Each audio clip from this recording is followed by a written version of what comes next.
Olá, prevencionista! Seja bem-vindo a mais um vídeo. Hoje nós falaremos sobre risco ergonômico e principalmente por que é importante você estar por dentro desse termo e como você utilizar nas suas avaliações em ergonomia. Vamos lá?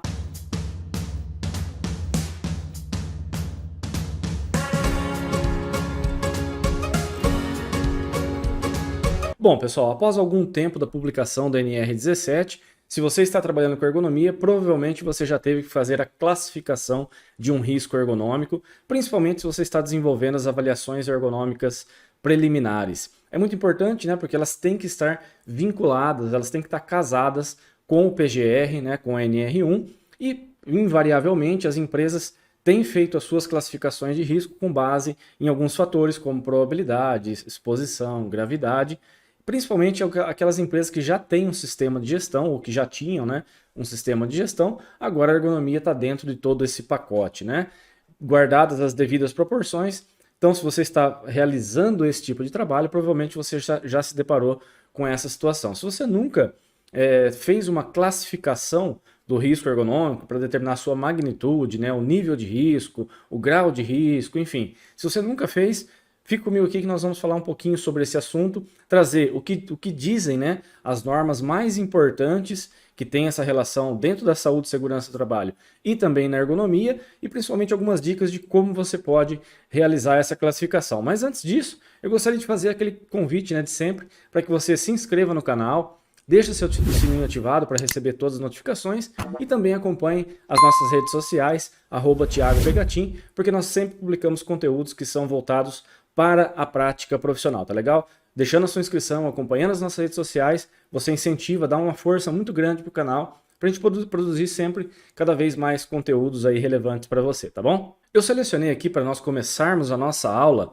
duas definições que talvez sejam duas das mais importantes aí em relação ao que é um risco em saúde e segurança do trabalho, e a primeira delas é da ISO 31010, que é uma norma especificamente de gestão de riscos, né, de avaliação de riscos em saúde e segurança do trabalho. O que diz essa norma, né? O risco é frequentemente descrito em termos de fontes de risco, eventos potenciais, suas consequências e suas probabilidades, podendo ter múltiplas causas e levar a múltiplas consequências.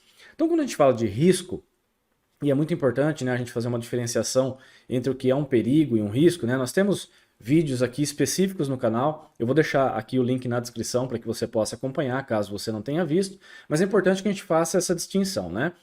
A grosso modo, né? O perigo é uma fonte potencial. Quando você faz um reconhecimento de riscos e você identifica o perigo, ele é basicamente um sim ou não.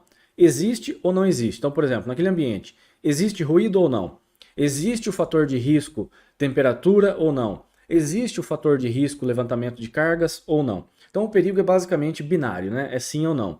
Quando nós vamos descrever o risco, nós temos que levar em conta toda a magnitude, a caracterização desse fator de risco, né? Desse perigo que foi identificado, que foi reconhecido. Então por isso que nós falamos em fontes, né? Qual é a fonte de geração desse risco? Por exemplo, um ruído ele pode ser ocasionado pelo ambiente, ele pode ser ocasionado por uma máquina e assim por diante. Os eventos, né, ou as causas, né, os danos potenciais, as consequências, as probabilidades. Então, dependendo da sua metodologia, você vai ter mais ou menos variáveis, né, na hora de fazer a sua identificação e avaliação de riscos. Essa aqui é a definição da ISO 31010. Eu também separei uma outra definição para nós, para a gente aqui, né, que é a definição, da ISO 45001. O que ela fala que é um risco em saúde e segurança ocupacional? É a combinação da probabilidade de ocorrência de eventos ou exposições perigosas relacionados ao trabalho e a gravidade das lesões e problemas de saúde que podem ser causados por esses eventos ou exposições. Então, nós temos aqui dois grandes pilares que são utilizados na maior parte das metodologias de avaliação de risco, que é a caracterização da probabilidade, que normalmente leva em conta a exposição aos agentes, mas não é só isso, mas principalmente a exposição, e a gravidade, a severidade, caso esse evento venha a se materializar. Então vou dar um exemplo para vocês, né? Você identificou, por exemplo, que existe um perigo, né, relacionado ao trabalho em altura, né, por exemplo. Qual é a exposição? Então você vai caracterizar, por exemplo, se a sua metodologia for relacionada à exposição, quanto tempo do dia as pessoas estão expostas a essa condição do trabalho em altura, tá? Esse trabalho em altura ele é desenvolvido às 8 horas da jornada de trabalho, durante 4 horas, durante 2 horas. Então você pode caracterizar a exposição, a probabilidade com base na exposição. Uma outra forma, né, que também pode ser utilizada, nós utilizamos algumas dessas definições também em ergonomia, seria o histórico.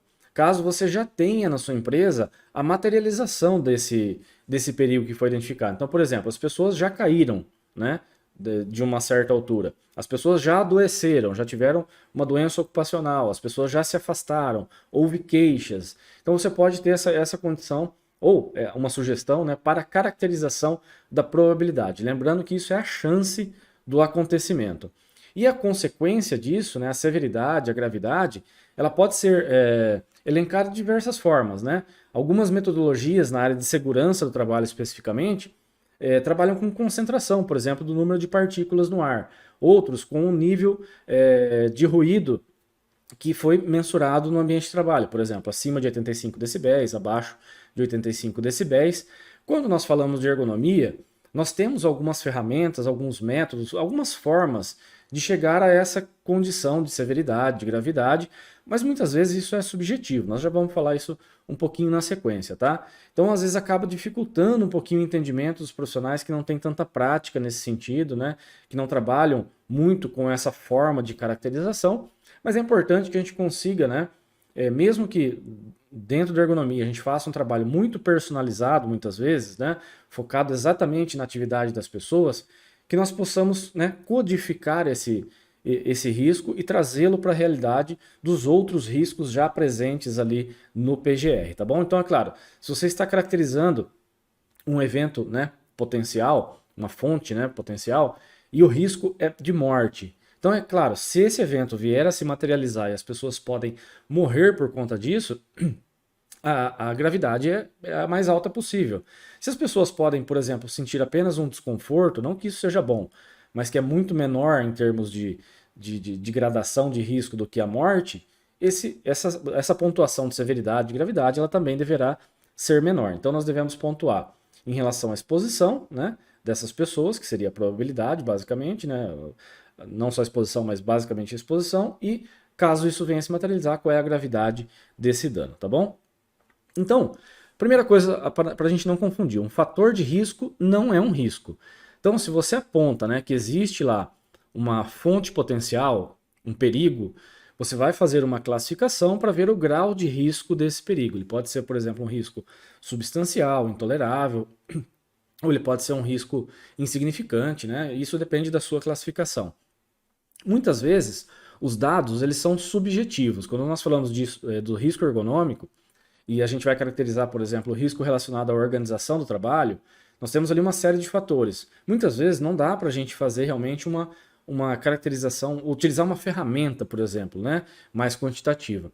Mas, de qualquer forma, nós temos que transformar esses dados que são subjetivos em dados objetivos. Uma das formas é fazer justamente isso, né? Você faz toda uma análise muito bem feita, né, qualitativa, análise da atividade, o entendimento da atividade real das pessoas, e com base nisso você pinça aqueles eventos que são mais perigosos, que são potenciais, e você classifica dentro dessa lógica de avaliação de riscos. Isso é uma sugestão. A outra é você utilizar alguns métodos, ferramentas específicos, né, como algumas ferramentas, NIOSH, Hula, Morigarg, enfim, Sue Rogers. Existem uma série de ferramentas, né, que quantificam principalmente a carga biomecânica, mas temos também ferramentas, né, checklists, que podem quantificar outros tipos de risco dentro da área de ergonomia.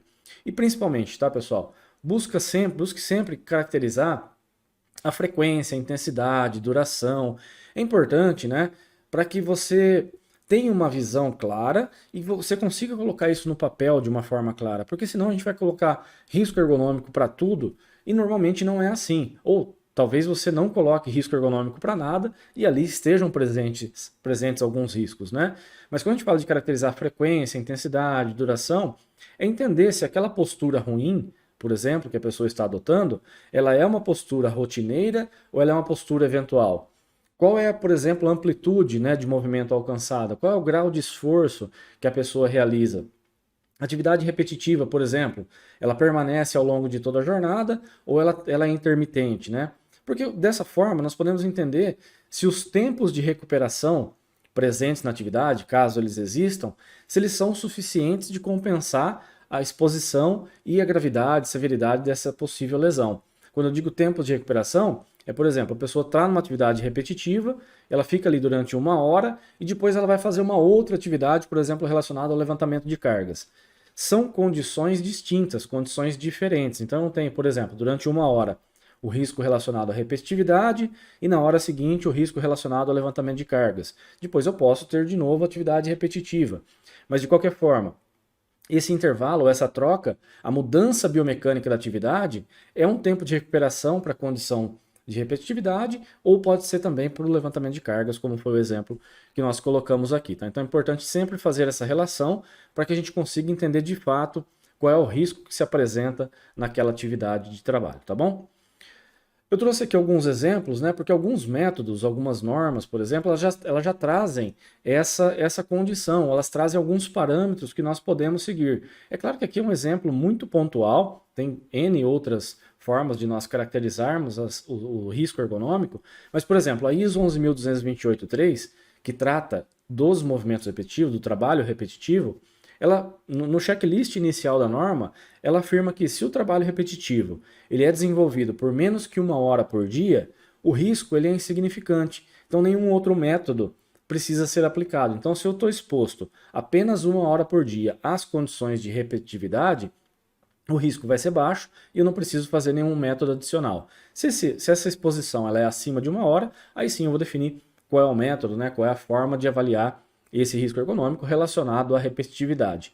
Já a ISO 11.226, que avalia posturas estáticas, ela tem uma lógica um pouquinho diferente. É claro que, a grosso modo, todas elas buscam caracterizar a frequência, a intensidade, a duração, tá? de uma forma ou de outra. Mas na ISO 11.226, a gente já faz essa avaliação de risco de forma conjunta.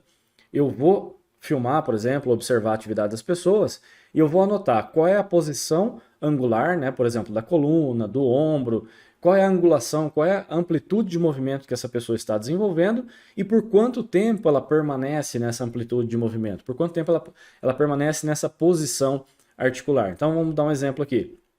O trabalhador está com o ombro a 45 graus, né, de abdução, abriu o braço a 45 graus aproximadamente.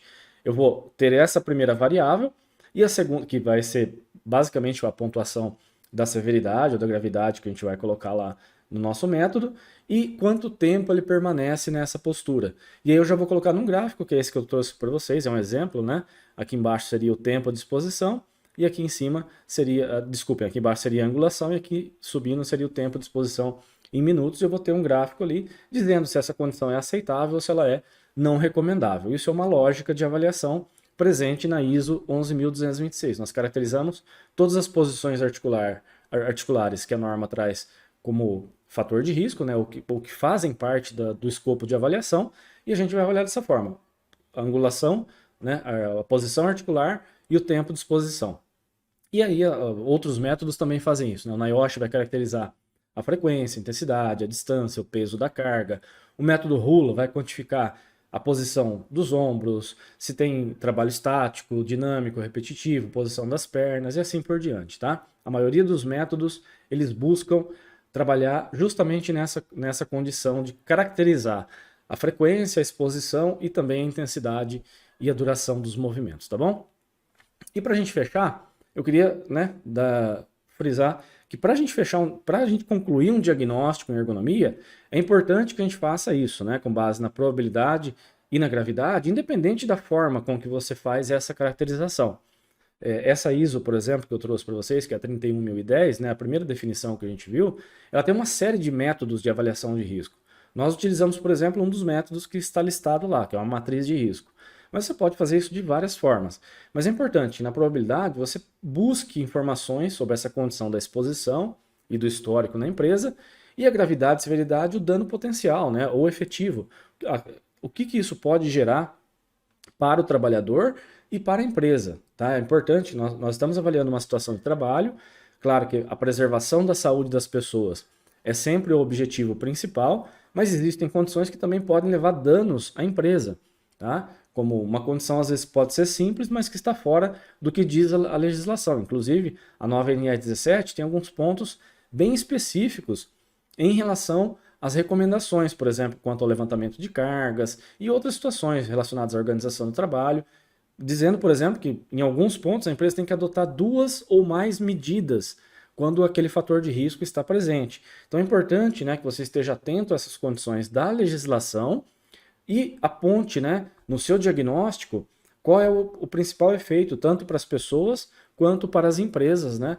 E o seu relatório ele tende a ficar muito mais completo. Então aqui nesse caso, um exemplo simples seria multiplicar a probabilidade com a gravidade e você vai ter um grau de risco, um nível de risco estabelecido. Tá? Você pode incluir dentro dessa avaliação várias outras, né, variáveis, como controles existentes, né, que podem mitigar o risco e assim por diante. Mas é importante que você consiga estabelecer uma metodologia, de preferência, né, seguindo o que dizem as normas, algumas recomendações nacionais e internacionais, para que a sua avaliação de risco ela tenha uma validade, né, ela tenha uma aceitabilidade muito boa e também que você consiga casar essas informações com o que a empresa já tem lá no PGR, por conta da NR1, todas as mudanças que vêm ocorrendo na saúde e segurança do trabalho, tá legal? Para finalizar então, pessoal, 2 recados importantes, tá? Se você ainda não viu, nós temos um curso gratuito em que nós falamos tudo sobre a NR17, que é o Desvendando a NR17. Nós abordamos todos esses conceitos, as mudanças da norma, quais são os pontos principais. É um curso com certificado e, mais importante, é gratuito, tá? Então, se você ainda não viu, corre lá para se inscrever, que nós estamos nos últimos dias, tá? Eu não sei até quando esse curso vai permanecer em aberto, gratuito. Então, se você ainda não viu, corre lá que ainda dá tempo. E o segundo é que se esse vídeo foi interessante, se trouxe uma informação que foi relevante para você, não saia dele sem deixar um gostei e deixar um comentário se você já faz as suas avaliações de risco, qual é a metodologia que você utiliza. Comenta aqui embaixo para que a gente possa continuar essa discussão, tá legal? Mais uma vez agradeço a sua participação, pessoal. Vou ficando por aqui. Até o próximo vídeo e tchau!